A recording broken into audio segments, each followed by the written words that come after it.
Hello बच्चों। तो आज हम लोग पढ़ने वाले हैं ऑर्गेनिक कन्वर्जन्स के सिंपल ट्रिक्स, जिसको आप अगर याद रखते हैं तो ऑर्गेनिक आपके लिए बहुत आसान हो जाएगा। ठीक है। तो यहाँ पर ये एक मेमोरी मैप है जिसको आपको समझना है और याद करना है। ठीक है। तो यहाँ पे देखिए हम लोग क्या पढ़ रहे हैं, फिनॉल से बेंजीन डेरिवेटिव्स में कैसे कन्वर्ट करेंगे, इसके लिए ये मेमोरी मैप मैंने बनाया है आप लोगों के लिए। ठीक है। अब यहाँ पे देखिए, जब बेंजीन को जब हम जिंक डस्ट के साथ रिएक्शन करेंगे, जिंक डस्ट का मतलब होता है जिंक का बुरादा।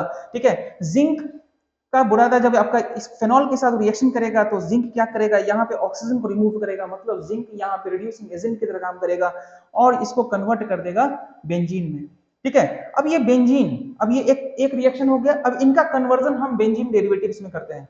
तो बेंजीन का जब रिएक्शन, जब Cl2 प्लस FeCl3 और AlCl3 के साथ रिएक्शन करवाएंगे, ठीक है, यहाँ पे FeCl3 और AlCl3 लुईस एसिड की तरह काम करता है। लुईस एसिड यहाँ पे इलेक्ट्रोफाइल जनरेट करेगा Cl प्लस, और यही इलेक्ट्रोफाइल यहाँ पे जुड़ेगा और यहाँ से हाइड्रोजन को रिप्लेस करके Cl जुड़ जाएगा और बना देगा क्लोरोबेंजीन। ठीक है। इस रिएक्शन को बोलते हैं, मैकेनिज्म का नाम क्या है, इलेक्ट्रोफिलिक सब्स्टिट्यूशन रिएक्शन।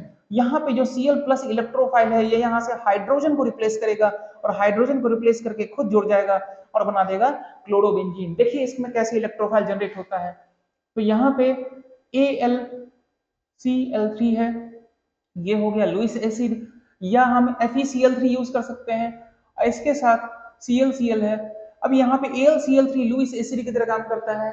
ठीक है। ये क्या करेगा, Cl माइनस को रिमूव करेगा और खुद बन जाएगा AlCl4 प्लस CF4 माइनस, और यहाँ पे बना देगा Cl प्लस। ये जो Cl प्लस है यही आपका इलेक्ट्रोफाइल है और ये इलेक्ट्रोफाइल बेंजीन के साथ इलेक्ट्रोफिलिक सब्स्टिट्यूशन रिएक्शन करता है और इसको कन्वर्ट कर देता है क्लोरोबेंजीन में। इसी तरह से सिमिलरली अगला जो रिएक्शन है जिसमें बेंजीन को हम लोग ब्रोमोबेंजीन में कन्वर्ट करेंगे, इसके लिए जो रिएजेंट यूज करते हैं ये Br2 प्लस FeBr3 यूज करते हैं। यहाँ पे क्या करता है, FeBr3 भी लुईस एसिड की तरह काम करता है और यहाँ से Br माइनस को रिमूव करके इसको कन्वर्ट कर देता है Br प्लस इलेक्ट्रोफाइल में। ठीक है। तो मैं यहाँ पे लिखता लिखता जाता हूँ कौन कौन सा इलेक्ट्रोफाइल है। तो यहाँ पे इलेक्ट्रोफाइल हो गया Cl प्लस, यहाँ पे इलेक्ट्रोफाइल हो गया Br प्लस। ठीक है। और ये इलेक्ट्रोफाइल जब बेंजीन के साथ जब रिएक्शन करता है तो इसको बना देता है ब्रोमोबेंजीन। इसी तरह से यहाँ पे बेंजीन से टॉलिन में कन्वर्ट करने के लिए जो रिएजेंट है वो CH3Cl विथ AlCl3। यहाँ पे AlCl3 लुईस एसिड की तरह काम करेगा और वो Cl को रिमूव करेगा और इसको इलेक्ट्रोफाइल बना देगा क्या, CH3 प्लस। यहाँ पे CH3 प्लस जो है इलेक्ट्रोफाइल की तरह काम करेगा और ये बेंजीन के हाइड्रोजन को रिप्लेस करके यहाँ पे बना देगा टॉलिन। ठीक है। अगला जो है, बेंजीन से हम एसिटोफेनॉन में कन्वर्ट कर रहे हैं। एसिटोफेनॉन, ठीक है, इसके लिए जो रिएजेंट यूज किया गया है इसको कहते हैं एसिटाइल क्लोराइड कहते हैं। एसिटाइल क्लोराइड का जब हम AlCl3 के दोनों का रिएक्शन जब हम बेंजीन के साथ करेंगे तो यहाँ पे जो इलेक्ट्रोफाइल बनेगा, यहाँ पे देखिए इलेक्ट्रोफाइल क्या है,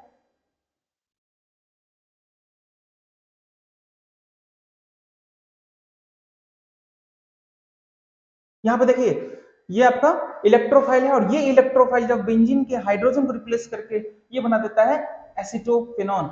इसके मैकेनिज्म्स में आपके आगे मैं आपको एक एक्सप्लेन कर दूंगा। ठीक है। और सिमिलर मैकेनिज्म्स जो होगा वो सभी के लिए कॉमन होगा। ठीक है। अब यहाँ पे देखिए जब बेंजीन को हम रिएक्शन कराते हैं किसके साथ, बेंजोइल क्लोराइड विथ AlCl3 के साथ, तो AlCl3 क्या करेगा, Cl माइनस को रिमूव करेगा, इसको भी एक इलेक्ट्रोफाइल में कन्वर्ट करेगा।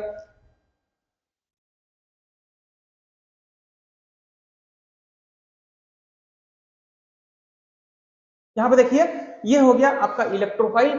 ठीक है। और ये इलेक्ट्रोफाइल जब बेंजीन के साथ इलेक्ट्रोफिलिक सब्स्टिट्यूशन रिएक्शन करेगा, इसमें से हाइड्रोजन को रिमूव करेगा तो यहाँ पे बना देगा बेंजोफेनॉन। ठीक है। अगला रिएक्शन है बेंजीन को जब हम नाइट्रोबेंजीन में कन्वर्ट करेंगे। बेंजीन को जब नाइट्रोबेंजीन में कन्वर्ट करेंगे तो उसके लिए जो रिएजेंट यूज करते हैं वो है कंसंट्रेटेड। यहाँ पे हमने क्या ले रहा है, concentrated HNO3 with concentrated H2SO4 जो हम यूज करेंगे। तो इस केस में जो आपका इलेक्ट्रोफाइल यूज होगा, ये जो जनरेट होगा उसको कहते हैं NO2 प्लस। ठीक है।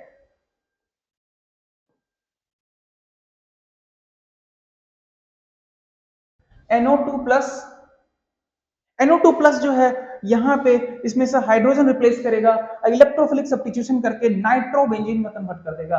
ठीक है, अगला रिएक्शन है जब बेंजीन को जब हम बेंजीन सल्फ्यूरिक एसिड में कन्वर्ट करेंगे, उसके लिए जो रिएजेंट यूज होता है वो है H2SO4। इसको हम दूसरे फॉर्म में भी लिखते हैं, इसको हम यहाँ पे लिख सकते हैं ओलियम। ठीक है, यहाँ पे लिखते हैं ओलियम। ठीक है, ओलियम क्या होता है? तो ओलियम होता है H2SO4 विथ SO3। ठीक है, SO3,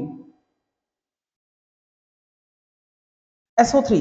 ठीक है, तो यहां पे जो इलेक्ट्रोफाइल है वो है SO3, यहां पे जो इलेक्ट्रोफाइल है वो है SO3। अच्छा, यहां पे मैं इसको इरेज कर देता हूं। ठीक है, सेम कलर में लिखते हैं हम लोग यहाँ पे जो इलेक्ट्रोफाइल होता है वो है न्यूट्रल इलेक्ट्रोफाइल होता है, SO3 होता है। ठीक है, ये SO3 यहाँ पे जब बेंजीन के साथ रिएक्शन करता है तो बेंजीन सल्फ्यूरिक एसिड में कन्वर्ट हो जाता है। ठीक है, आप इसको यहाँ पे कुछ बुक्स में फ्यूमिंग सल्फ्यूरिक एसिड भी लिखा रहता है, फ्यूमिंग सल्फ्यूरिक एसिड। ठीक है, फ्यूमिंग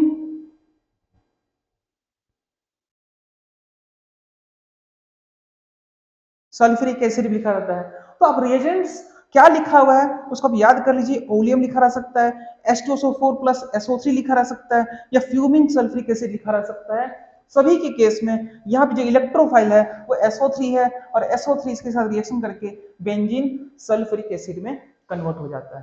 तो इतना तो ये कॉमन है कि सारे के सारे रिएक्शंस जो बेंजीन से बेंजीन डेरिवेटिव्स में कन्वर्ट हो रहे हैं, इन सभी का मैकेनिज्म जो है वो है इलेक्ट्रोफिलिक सब्स्टिट्यूशन रिएक्शन।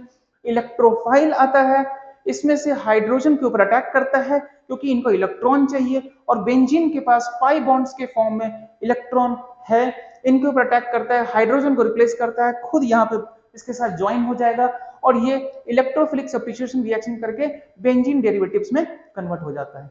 ठीक है, तो आपको क्या करना है, आपको अगर क्वेश्चन में दिया रहेगा कि फेनॉल से अगर हम क्लोरोबेंजीन में कन्वर्ट करना है तो क्या करना होगा, फेनॉल को रिएक्शन करवाएंगे जिंक डस्ट के साथ, वो बेंजीन में कन्वर्ट होगा, बेंजीन का रिएक्शन करेंगे Cl2 या Cl2 विद AlCl3 या Cl2 विद FeCl3, तब आपका क्लोरोबेंजीन में कन्वर्ट होगा। तो यहाँ पे आपको बहुत आसान हो गया कि ये आपको मेमोरी मैप से आप बहुत आसानी से याद रख सकते हैं। ठीक है।